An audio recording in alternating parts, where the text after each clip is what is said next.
So can you give some examples of stuff you've learned from cases that would be interesting? That that obviously there's a lot of stuff you probably can't talk about because you have ongoing cases and confidentiality, but some interesting things you found. Sure. Let me just talk about a couple. So one is that, there's some guys out there now who are saying if you ask for more, you get more, which frankly, the first time that was said was in the 1950s in the Chicago Jury Project, a huge academic study. We have found that to be true. The anchoring principle, the idea that larger numbers pull jurors towards those numbers, even if because they're negotiating off of them, we found to be true. But what we found that is really fascinating is what's referred to in the academic literature as the fusion effect. That is that the amount you ask for directly affects liability.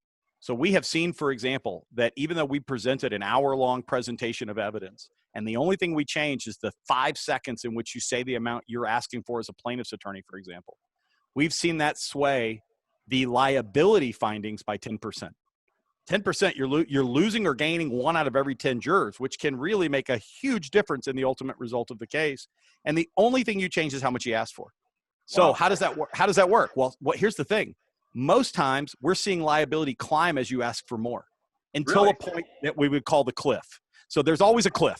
You can get so high that jurors think you're crazy and they'll start to resist. But my experience is most plaintiffs' attorneys are a little low. And here's the other thing. We had an attorney related to that. We had an attorney who was in a capped state. Non-economic damages were capped at, I don't know, $300,000 or something. And they said, well, for non-economic damages, I'm just going to ask for the $300,000 because if I ask for any more, I'm risking upsetting jurors and I won't get it anyway. And I said, please let me test that, please. So we did one where we asked for 300,000. We did another where we asked for something like 10 million because the case justified it. It was a serious injury case. You know what happened? Liability went up when you asked for 10 million because jurors were viewing that small conservative ask as a lack of confidence in the case. Wow. So there can be very serious consequences to what you request in damages. And I would say on the plaintiff side, I'm a plaintiff's lawyer, so I'm sorry for the defense attorneys listening, although this will be useful to them in a different way. I would say plaintiff's lawyers, I tell lawyers a lot on the phone or in calls, you're your own damage cap, right? If the jurors give more than you asked for, you really messed up because that means you were way low.